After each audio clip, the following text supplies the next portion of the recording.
Hello, good morning everyone. It's been ages since I've done a demo on how to make something. So I thought I'd do a quick little demo on this bag because I've just made up a few more kits with a slightly different colourway. This was originally a pieced bag, and if I just grab it I can show you. It was basically a hexagon made out of little triangles. So it was the hence the hexy triangle bag. This version is the simplified version. If you get the pattern off the website, which is cross-patch.co.uk, it will tell you how to make both versions, and there's a paper template in there. If you haven't got my little mini triangle template, which I've just chucked on the floor somewhere, but there it is. There is a little triangle template you can get. Makes it easier to cut out. But otherwise, in the pattern for this bag as well, it's 2-in-1 patterns. So you can either make the simplified version, or you can make the one pieced with with little triangles. Okay. There's a little template in the pattern if you can get the pattern from the UK. It's got a little doggy on it because it echoes this. If I bring the bag closer to the camera, you can see there's little dogs on the fabrics there. So this is a pretending patchwork fabric, so this is the simple version, and I've used some pretty Japanese fabric. The new version that I'm going to show you now is the same fabric, just a different colourway. It's got more blue in it. I've put a couple of self-covered buttons on the front, and there's a little doggy button to match, so those are in the kits. And the gusset is the matching cherry fabric, so in this one's the pink one.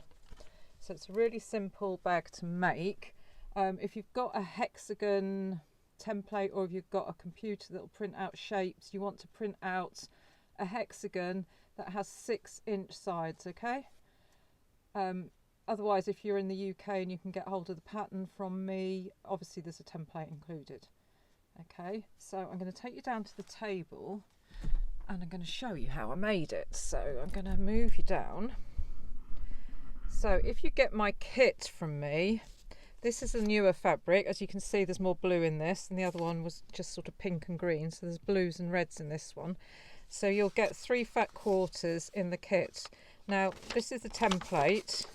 This was my it's not what the template looks like in your kit. I'll show you. So here's the pattern that you'll get in your kit, and that's what the template will look like, and that's the applique for the little doggy. So this was just I've just traced it off onto a bit of scrap paper. So it will say on your template, place this long edge on the fold. So get your fat quarter and fold one side in. It's about 5¼ inches, I think.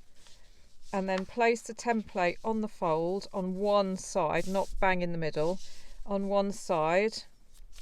And then cut that out, and that will give you one hexagon. And then turn it over to the other side of your fabric, put it over here and cut out your other one.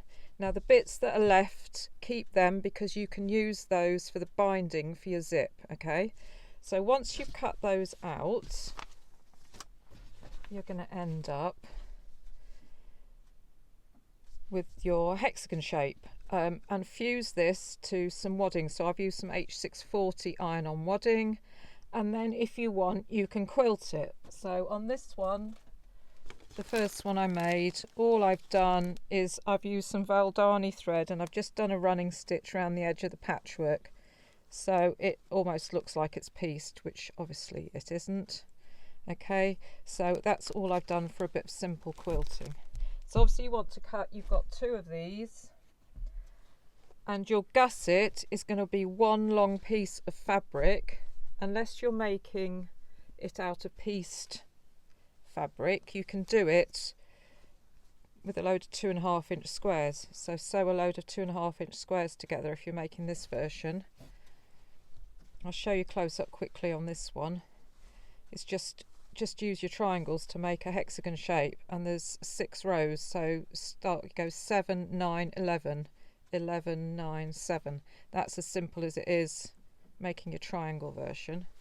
Okay, so you've got a long strip of fabric for your gusset. Fuse again that to some wadding, and when you sew it on, cut it a bit longer than you need. So I cut it 32 inches, which is far too long. But then I know that I can just cut off the excess at the end, better than getting all the way around and it's not long enough. So you start on one end and you fold it as you go around. So it's a bit like if you're putting binding round corners on a quilt. So when you get to a corner, fold it back, stop about 1/4 of an inch from the corner, fold it back at an angle, and then fold it down again, and then just continue sewing. So when you open it out, you're going to have your gusset attached like that, and then you just attach the other side to that to give you your bag shape. Okay, now you do exactly the same with the lining. So here's the lining fabric, but always remember to leave a hole in one side. So somewhere in here I've left a gap for turning when we put the bag together. So where did I leave a gap? There we are. I've left a gap for turning there. So that's my lining fabric, 2 hexagons and the gusset put together exactly the same way. Okay, so when you put your bag together, all you're going to do is leave this inside out. That's your lining. Here's your main bag. You're just going to put that bag inside the lining fabric, top stitch it all around the top, and then you'll pull it out and tuck the lining into the bag through the hole in the lining. Okay, once you've done that, you're going to make the zip to go on the top. You don't have to put a zip in it. I didn't on the other version, I just put a tie on the top. So I make a zip and I make it longer so it hangs over the side. So putting the zip in is really easy. You're just going to make a zipper unit. Okay, so start with a zip longer than you need. So I think I started with a 14-inch zip and it's ended up, when I've trimmed it down, to just under 12 inches. So all you do with a zip, this is a zipper unit, is you make binding. So when I told you earlier, when you were cutting your bag out, save some strips for binding. So if you cut some 2.5-inch strips, all you do with your 2.5-inch strips is make it into binding. So fold it into the middle, fold it in again. That will make the binding which will encase your zip. Okay, so cut 2 strips for either side of your zip. So you sew them either side of your zip, and then you're going to put a tab on the end. So the tabs on the end, they're 3.5 inches long by 2.5 inches wide. So whatever's left over from your binding strip, if you've cut a bit that's too long, or just cut another strip off, and you wrap it round the back of your zip. Okay, so just wrap it round on the 2.5 inch, on the 3.5 inch bit. You need it a bit wider. So wrap the 3.5 inch, and that was 2.5 inch that way, and then top stitch across, and then you're going to cut that bit off. That's the excess of the zip. So cut that off, and then you'll pull it back like so, and then fold it over and fold it over again, and that will give the tab on each side. Obviously, if you want a longer tab, you're going to have to cut a longer piece of fabric. Okay, so you'll want it 3.5 inches wide. If you want a nice long tab, you're going to cut it 5 inches long. Okay, and then there's your zipper unit, and all you do now is grab your bag and you just top stitch it from each side. So where the gusset meets the top of the bag, just top stitch it on there, and the seam allowance there is about 1/8 of an inch. This bag is full of patterns. I put the patterns in there, so if someone orders a pattern, I know where I put them, otherwise I can never find anything. So you just top stitch it on to finish off your bag. So it's quite a simple bag. You can put a button on the front, and you can put some self-cover buttons. So in the kit, you've got the new kits, we've got these 3 fabrics. So as you can see, slightly different colourway. We've got blue cherries instead of pink cherries, and there's blue and red instead of the pinks, and there's a bit of green in this one again, but this is like a slightly paler colourway. So it's a really simple bag to make. If you want the pattern, it's on my cross patch website. Let's just put you back up again. Hello, I'm back.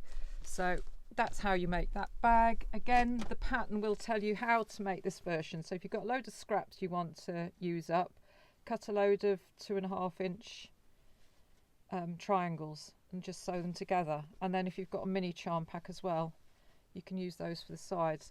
that one instead of I haven't shown you how to make the bag handles. I knew I missed something out. It's because I've buried them. So the bag handles. The bag handles are simply 5 inches by 15 inches, and I've fused some wadding on one side, folded it in half, and I've stitched all round, and I've left a gap halfway down one seam here, turned it right sides out,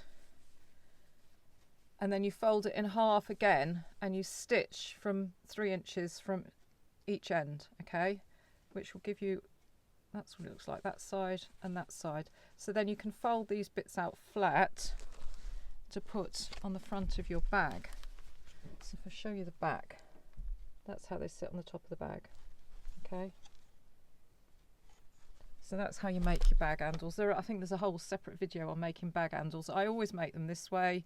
So if you want a bag that will go over your shoulders, you want something that's about 20 inches long. This one's 15 inches for this one. Okay, and they just sit on the front like that. So that's that. We're doing another Facebook Live Sunday morning because I've got loads of new things in. So we've been doing the wildflower stitchery panels, and I've got some new ones in this week. So we've now got a seed head one, a wood anemone one, and there's another new little one of Stitching Friends, but I'll show you that on Sunday. And I've also got some new, I'll show you what I've half made, which no one else has seen yet. Hang on, I'll be back. So the sewing roll, I said I was going to do in some new fabric, so I've started that yesterday. That's as far as I've got, and it has pockets, 3 pockets on the inside, and it folds into 3, and that'll be the front. So I'm going to finish that off in a minute.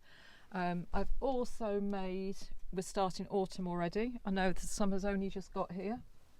In Wales, we've just had our summer. We've had about 4 weeks of wonderful weather.